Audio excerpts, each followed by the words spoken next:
Welcome to APUSH. Today we're going to be looking at the election of 1800, both as a turning point in American history, but also as a way to analyze the way that electoral politics developed and functioned in the early republic.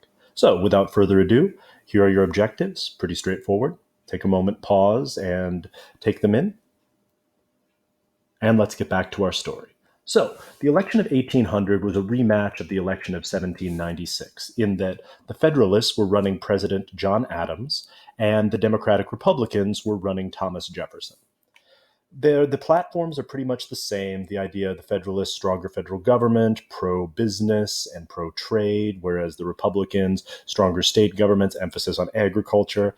I love the propaganda here in this textbook graphic, the idea that the Federalists are ruled by the wealthy, whereas Jeffersonian and the Republicans are ruled by the people, as if rule by wealthy planters in Virginia is any different than rule by wealthy merchants in Boston. So anyway, that's an aside. And the Federalists in general supported the British in the French Revolutionary Wars, and the Democratic Republicans generally supported the French. So let's talk a little bit about how politics actually worked in the 1800s, because the Founding Fathers had very strange sort of rules about what was and what was not politically acceptable. For example, you were not supposed to campaign for office. You were just supposed to, live a dutiful life, sacrificing for your country, and your fellow citizens were supposed to acclaim you president, right? And just there wasn't supposed to be any campaigning. People were just supposed to vote for who was obviously the best candidate, and then clearly, the best candidate would emerge, and Washington would be anointed president. Without any sort of real competition. But obviously, when you don't have a figure like George Washington standing there who everyone recognizes should be president, this becomes much more complicated. And so the Republican sensibilities and the ban on campaigning led to massive amounts of pamphlets and newspapers from both parties spreading, both attacks on their opponents and promoting their own platform, some dealing with real events and often some dealing with just absolute lies. And so we start to get these newspapers, these early newspapers, just blanketing the major areas of the country, laying out all of these sort of pieces.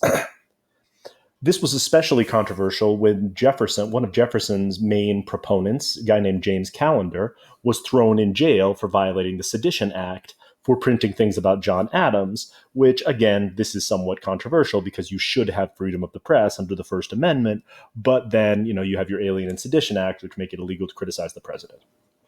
Callender, by the way, was also the same guy who brought down Alexander Hamilton by revealing the whole Reynolds affair. And eventually, he's going to turn on Jefferson, revealing his affair with an enslaved woman named Sally Hemings, and the fact that they may have had a child together. And then by may have, we mean probably did. So, and then Callender's going to end up dead, which is, neither here nor there, but it just shows sort of the salacious nature of all of this stuff. And so we get exaggeration, we get, obviously trying to tie Adams to the British, which, I guess. But the idea that the Federalists are monarchists is patently ridiculous, just like, Adams's attack that Jefferson was an atheist because he was a deist also doesn't really hold water. But again, like unfounded political attacks are common today, and, they've been common throughout the entire history of our country. So all of this, just water under the bridge. Duels were also an important part of early politicking, and hopefully you read the section on dueling, but the duel is a way to defend your political position and to defend your honor by demonstrating your bravery and your willingness to die for your convictions. Although it was considered in bad form to kill someone in general. You were supposed to fire to wound them, and it was only a boor would shoot to kill someone in a duel. But duels were an important facet of early Republican politics and an important part of the world that the Founding Fathers lived in. So all of that important. And sometimes it got even worse than that. The House of Representatives devolved into a brawl over the Alien and Sedition Act, with one representative grabbing some fire tongs and attacking another representative who defended himself with his cane. So on the surface, you have this austere Republican sensibilities, and underneath it, there's lying, dueling, and just brawling in the House of Representatives. So To what extent did they actually embody these ideals? Not really.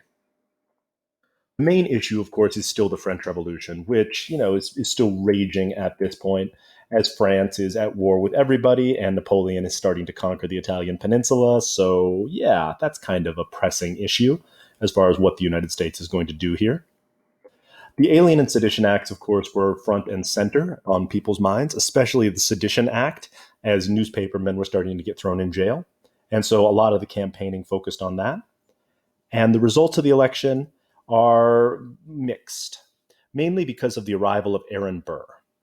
Aaron Burr was theoretically campaigning to be Jefferson's vice president, and he was the one who delivered the state of New York. The election of the song "The Election of 1800" in Hamilton does a pretty good job of laying out this whole deal. And so he does deliver New York for Jefferson, giving him the presidency. You can still clearly see these geographical divides here. But Jefferson and Burr tied, each receiving 73 electoral votes. One of the electors was supposed to throw their vote away and either forgot or chose not to. We're not totally clear. And so what happens when there's a tie? Well, it gets thrown back into the House of Representatives, which ironically at this point was controlled by the Federalists. And so they looked to one of the leading, albeit disgraced Federalists, Alexander Hamilton, to throw his weight in and partially decide this whole election. Hamilton threw his support behind Thomas Jefferson, and this eventually led to a duel between Alexander Hamilton and Aaron Burr, where Burr shoots and kills Hamilton, and then has to flee the country. But I will get back into that story, I think, a little later. The advent and the rise of Thomas Jefferson is often known as the Revolution of 1800 because it profoundly changed the direction of the United States as the Federalists left power and the Republicans now came into power.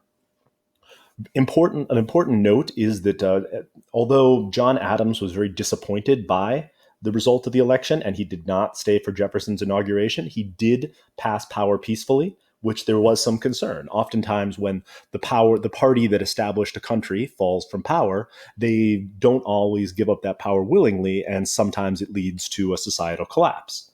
But Adams gave up power willingly. Jefferson gave a conciliatory inaugural address with the famous line, "We are all Republicans, we are all Federalists," and the form for a peaceful transfer of power was established in American history. Although Adams left office willingly, he did have one last-ditch effort to attempt to keep Federalists in power through passing something called the Judiciary Act, which had a number of different effects. First, it created a whole bunch of new judgeships, which Adams then proceeded to stay up until almost midnight, filling with Federalist candidates to ensure that Federalists would control the judiciary going forward. He also decreased the number of Supreme Court justices to push for when one retired to make sure that Jefferson could not appoint the replacement. And through these acts, tried to make sure that at least the courts would still be Federalists, even as Republicans were swept into office in all other branches of government. The 12th Amendment was passed as a result of this, which unconnected the voting for president and vice president to make sure that we'd never again have a tie. So now there's two votes, one clearly labeled for president, one clearly labeled for vice president, to solve that problem. And finally, what we see is just a reordering of the federal government. The Alien and Sedition Acts are allowed to lapse, and so those are gone. So no more unconstitutionally throwing people in jail. And what we're going to see is a significant shrinking of the federal government.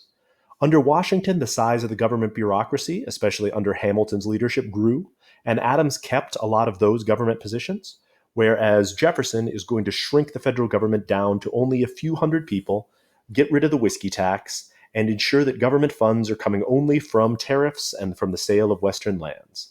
So the government's going to be down to collecting tariffs, conducting a census, and the post office, which was most people's sort of point of entry with the government. So all of this leads to a much more scaled down federal government, and we're going to talk about what that looks like in future lessons. So take a moment and make sure you can clearly answer these two questions, and then we'll be back to talk about Jeffersonian democracy and this right-hand turn in the future or in the path that the federal government takes.